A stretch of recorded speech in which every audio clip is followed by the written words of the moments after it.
আজকে কথা বলবো কিছু অনলাইন প্রোডাক্ট নিয়ে। হ্যালো সবাইকে, কেমন আছেন সবাই? আশা করি ভালো আছেন। আমিও ভীষণই ভালো আছি। তো অনলাইন প্রোডাক্টগুলো দেখানোর আগে একটুখানি নখে নেল পলিশ পরে নিব।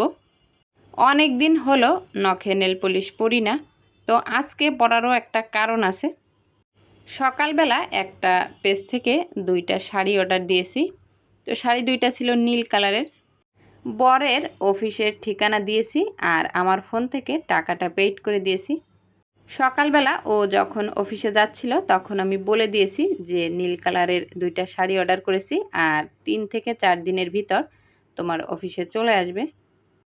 ওনারা আমাকে বলেছিলেন 3 থেকে 4 দিন সময় লাগবে, কিন্তু টাকাটা দেওয়ার সঙ্গে সঙ্গেই বিকালে দুপুরের পরপরই প্রোডাক্টটা আমার বরের অফিসে এসে দিয়ে গেছে।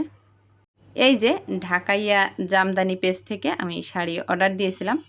তো আমি অনলাইন প্রোডাক্ট নিয়ে আজকে যে কথা বলতে চাচ্ছিলাম সেটা হচ্ছে, যখন আমার কোনো পেজের কোনো জিনিস পছন্দ হয় তখন 3-4 দিন বা 1 সপ্তাহ ধরে আমি সেই পেজটা একটুখানি দেখি, ঘাটাঘাটি করি। অর্থাৎ কতজন ফলোয়ার্স আছে, কে কী কমেন্ট করেছে। যারা কমেন্ট করেছে তাদের আইডিগুলো দেখি ফেক আইডি কিনা। যখন মনে হয় যে না, ফেক না, রিয়েল আইডি, তখন আবার ওই পেজটায় ঢুকি, যে পেজ থেকে জিনিস কিনবো। তারপরে ওই পেজের ফলোয়ার্স দেখি, প্রোডাক্টগুলো দেখি, কম দামি প্রোডাক্টগুলো খুঁজি, অর্থাৎ কম দামের ভিতর কোনটা আমার পছন্দ হয়। কেননা আমি টাকাটা আগে থেকেই পেমেন্ট করি, তার জন্য আগে থেকেই ভেবে রাখি যে ওই টাকাটা আমি নাও পেতে পারি, অর্থাৎ প্রোডাক্ট আমাকে না দিয়ে আমাকে ব্লক করে দিতে পারে। এই ভাবনাটা ভেবেই আমি টাকাটা পেমেন্ট করি, যে আমি ওই টাকাটা ফেরত না পেলেও যেন খুব বেশি কষ্ট না পাই।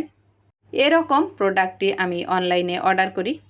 তারপর প্রথমবারের পরে যখন দেখি যে না, এই পেজটা ভালো, আমি যেমন জিনিস দেখেছি ঠিক তেমনই দিয়েছে, তাদের ডেলিভারি সার্ভিসও ভালো, তখন আস্তে আস্তে আমি দামি প্রোডাক্ট দেখি ওই পেজে।